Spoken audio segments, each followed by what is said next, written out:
Hi there and welcome back to the channel. Today we're at Crantock Beach. I've parked in the car park and we're going to head down by the River Gannel. Okay, let's go.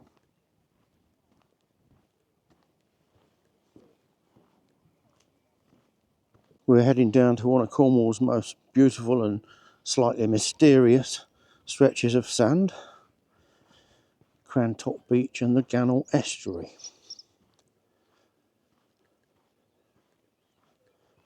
If you like wide open beaches, tidal rivers with a mind of their own, and the odd romantic legend carved into a cliff, then you're in the right place.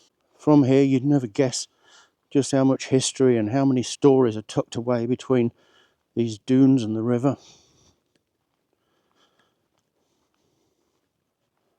Just grab your boots and go. As you come through the dunes, this is the moment Crantock really shows off.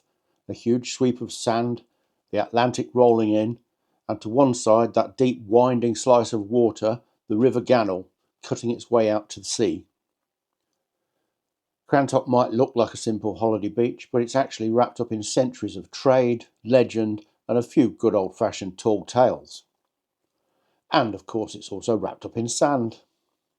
According to local legend, there was once a thriving ancient town here that annoyed the Almighty so much that he buried it under a 3-day sandstorm, town, people and all. So if you lose a flip-flop in the dunes, technically you're just adding to the supposed archaeology beneath our feet. Over on this side you've got the Gannel Estuary separating Crantock from Newquay. Today it's a peaceful place for dog walkers, paddleboarders and people trying to guess, and often failing, about when the tide will cut them off. Back in the day this was a busy shipping channel. On the incoming tide, schooners and barges were poled or rowed up the Gannel, carrying coal, timber, sand and all sorts of goods to little ports like Fern Pit and up towards Trevemper Bridge. Historically the Fern Pit was located on the banks of the River Gannel, situated between East Pentyre Headland and Crantock Beach. Established in the late 19th century and transformed into a tea garden in 1910, it served as a crucial, quiet and scenic landing point for cargo vessels navigating the Gannel. Trevemper Bridge was a crucial 16th century packhorse bridge located at the tidal limit of the River Gannel, acting as a vital historic inland distribution point for coal and timber. You can still find traces of the working past, old boatyards, moorings, bits of derelict craft, and even the remains of a quay and a lime kiln up at Penpole Creek. So next time you're splashing about here, remember you're paddling where loaded sailing ships once squeezed their way up on the tide. The Gannel has what you might politely call a strong personality. As the tide roars out, the water funnels through here with some serious force, and over the years it's had a reputation for being both useful and dangerous. In the heyday of tin mining and pilchard fishing, they kept dredging it to keep the channel deep enough for traffic. These days the biggest hazard is probably people misjudging the tide while trying to get from one side to the other. There's even a summer footbridge and a little ferry at Fern Pit that operate around the tide. Basically a very polite way of saying you really don't want to try wading across this when it's in full flow. Of course it's not all history and human drama. The Gannel and Crantock are a bit of a playground for wildlife as well. The cliffs and dunes are popular nesting spots for seabirds, and along the estuary you can often spot little egrets, waders and all sorts of plant life clinging on in the salty mud and sand. Under the surface there are fish and even eels making use of this mix of fresh and salt water, so it's worth looking closely to see how alive this place is, and not just with the holidaymakers trying to navigate the water with inflatable paddleboards.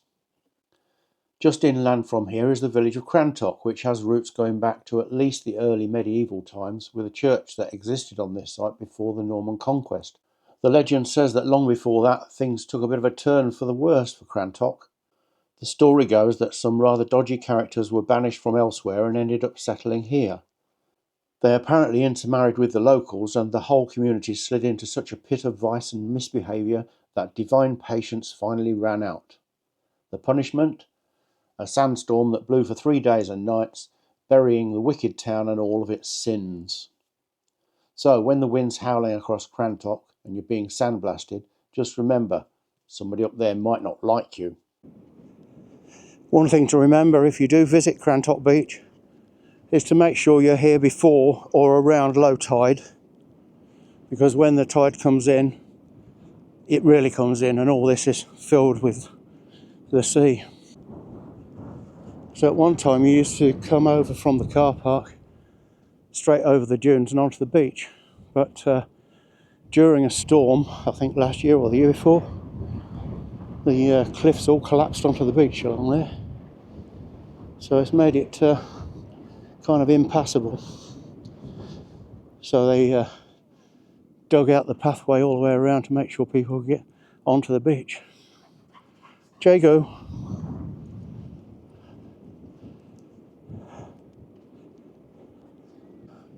Tucked away at the cliff end of Crantock Beach is a little secret, a small cave known as Piper's Hole. We'll have a look at that when we get there.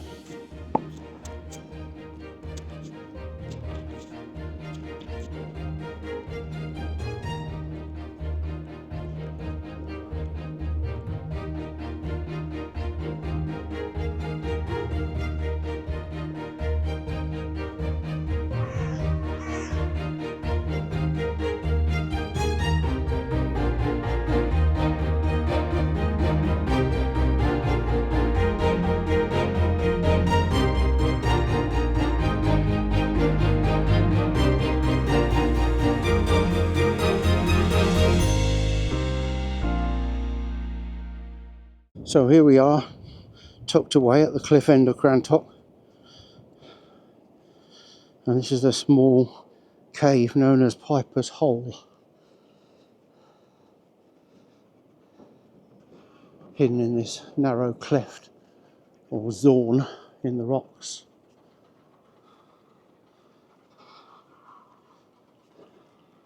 First it just looks like another gloomy sea cave where you might expect smugglers or sea monster to pop out.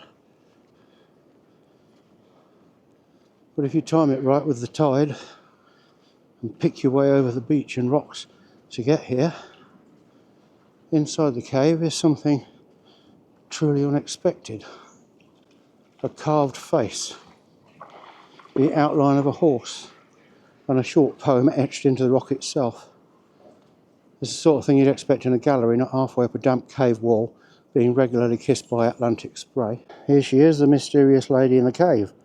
A woman's face delicately carved into the smooth rock, with the faint figure of a horse beside her, and beneath, these words: "Mar not my face, but let me be, secure in this lone cave by the sea. Let the wild waves around me roar, kissing my lips forevermore." Not exactly your average bit of graffiti. Locally, the story is that this was carved in the early 1900s by a man called Joseph Prater, an artist who spent time here on the Gannel. The details are fuzzy, but the romantic version goes like this. A young woman was riding her horse along Crantock Beach when she was caught out by the incoming tide. Trapped by the fast-filling waters, both she and the horse were swept away and drowned. Heartbroken, her lover is said to have carved her likeness and this poem here in Piper's Hole, a permanent memorial hidden where the sea can kiss her lips forevermore. Is the legend true? Well, is what exactly happened? As with most Cornish stories, the line between history and legend is a bit blurry. Researchers have tried to pin down who the drowned woman might have been, and so far no definite candidate has turned up. What does seem likely is that Joseph Prater really did carve the face and the verse sometime in the early 20th century. Whether it was for a real lost love or as a romantic story in stone, we might never know. But standing here with the sound of the sea thundering outside, you can see why people kept coming back to this spot. It feels like a secret shrine to love, loss, and quite possibly to not checking the tide tables. This cave would have been a nightmare for a Victorian health and safety inspector. Narrow excess, slippery rocks, incoming tide with a vendetta. Perfect place to carve a delicate portrait in a poem, obviously. Between the drowned lover legend, the buried sinful town and the shifting sands, the Gannel and Crantock have a slightly ghostly edge to them. Old boatyards and quays still haunt the estuary, with derelict watercraft slowly sinking into the mud, like the river is quietly repossessing its history. On a misty evening, you can easily imagine schooners silently drifting in on the tide, or riders picking their way across the sand only to vanish into the haze. It's probably just some of the local mizzle and an overactive imagination, but Cornwall does have a habit of turning its weather into a special effect. As we wander back along the beach, it's worth remembering that Cornish folklore is rarely short of drama. Around the coast you've got giants building islands, mermaids cursing harbours, and mysterious women luring men off cliffs.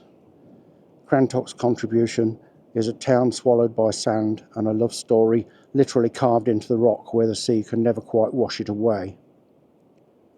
For most people now, Crantock is about simpler pleasures: sandcastles, bodyboards, dogs doing zoomies across the estuary, and people misjudging how far it is to the loos from the far end of the beach.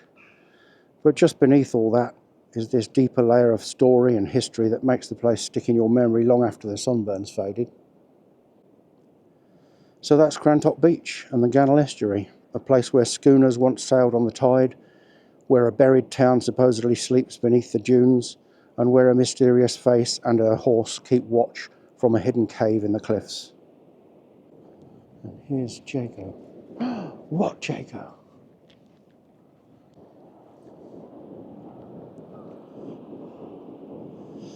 Well, the sea has started to come in, but we got loads of time because we were here early.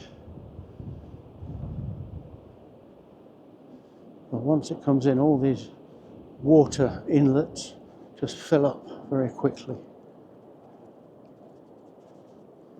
Last time I was here, there were people over there, about where that lady is with the dog, and the sea was much closer. And then it came round and cut off. And there was just an island of sand. This channel is actually wider than it was when we came down here, so I'm not going swimming. It's a lovely beach in the summer. You just have to be here at the right time. That is, of course, Pentoya Head.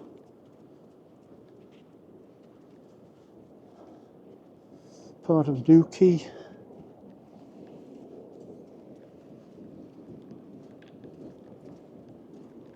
Got the place to ourselves, just about. Looks like a council of war. Oh, they're all off. They don't like dogs.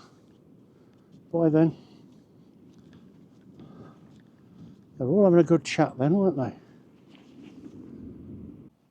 All the lovely houses along the River Gannel.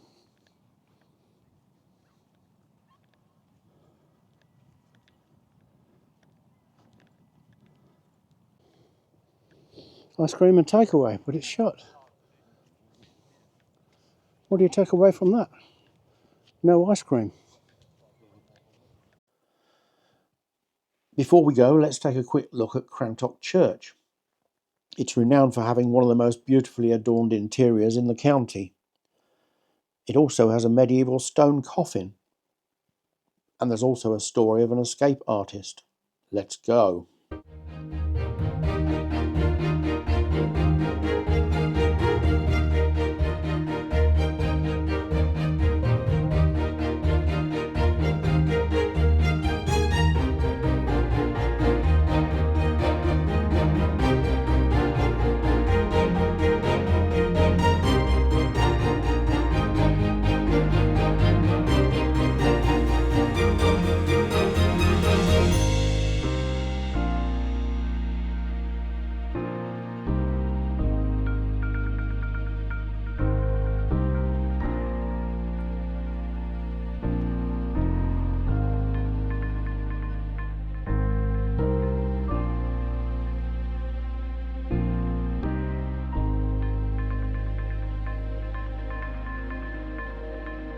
And by the magic of editing, here we are.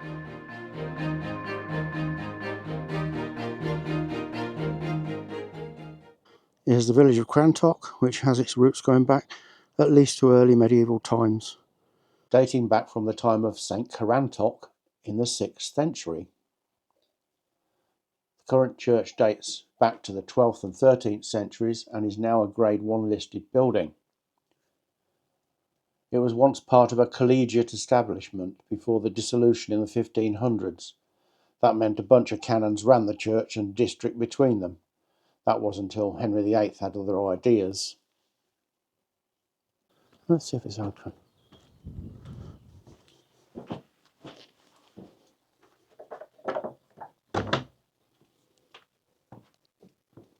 Yes. Oh, that's very nice.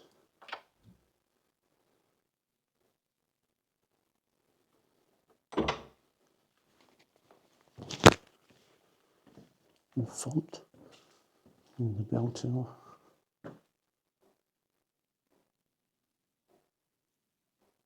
Hear the clock.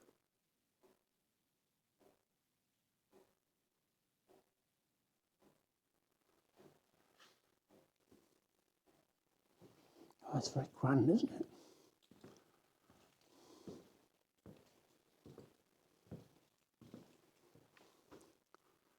I don't read Latin. Wow.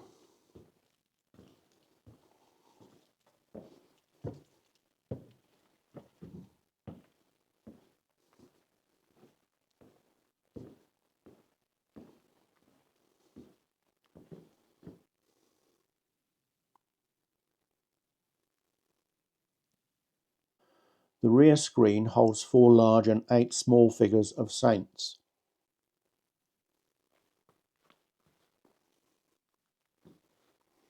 It's an impressive ceiling as well. Somebody's been up there with a gold paintbrush.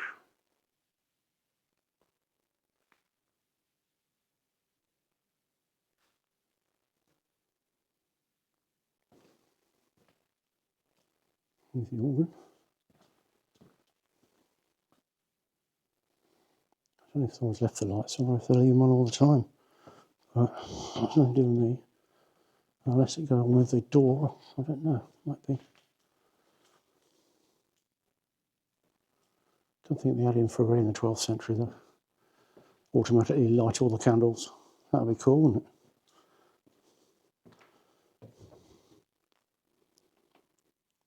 This lady chapel is reserved for prayer and rest. Please do not walk about but sit or kneel.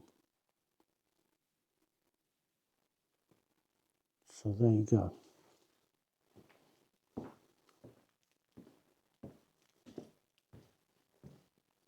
The rood screen, choir stalls and much of the other wood carving date from 1902 to 1907 and are by Violet Pinwell. The ends of the pews also have carvings showing the life of that chap Jesus, and there's a carved confessional in the Lady Chapel. Then of course there's Norman Font, lovely chap, I went to school with him. So that's the inside, and very grand it is too. Right, let's be gone.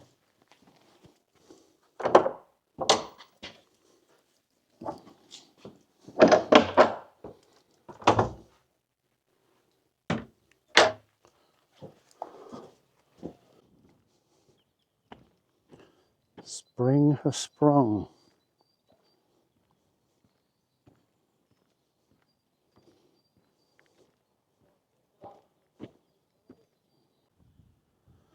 Medieval stone coffin, a granite monolith showing the shoulder blocks tapering towards the foot. Oh yeah. Well, it probably looks like that anyway on camera, but it is wider this end. At the north of the church stands a covered area sheltering Crantock stocks. They were last used in 1817, and the plaque behind tells the story. William Tinney of West Pentyre, a smuggler's son and a vagabond, robbed with violence a widow woman and was placed to abide justice in Crantock stocks, which were at the time standing in the church tower. As an aside, Cornish law and English law sometimes differed, and smugglers were often seen simply as men providing for their families without paying tax to the king. So, the sign continues. By negligence or design, he was insufficiently secured and shortly afterwards appeared on top of the tower. He had cut the rope from the tenor bell, and by this he lowered himself to the nave roof. Climbing to the eastern gable of the choir and sliding down it, he dropped to the churchyard grass and, in the sympathetic view of certain village worthies, bolted, got off to sea, and was never brought to justice or seen in the neighbourhood again. It is thought that he had help, because he managed to get swiftly to a boat and away before anyone could catch him. Some rumours think he took the first ship to America, but we'll never know. If we look from the church to the sea, he didn't have far to travel before disappearing, and that's what I'll be doing now, but I don't have to run for a boat because my car's in the car park. Until next time, if you stayed to the end, please like, subscribe and all that good stuff, and let us know in the comments. Have you ever been cut off by the tide at Crantock Beach? Have you ever shinned down a church tower and took to your heels? Thanks for watching. Join me in the next Cornish adventure. Bye for now.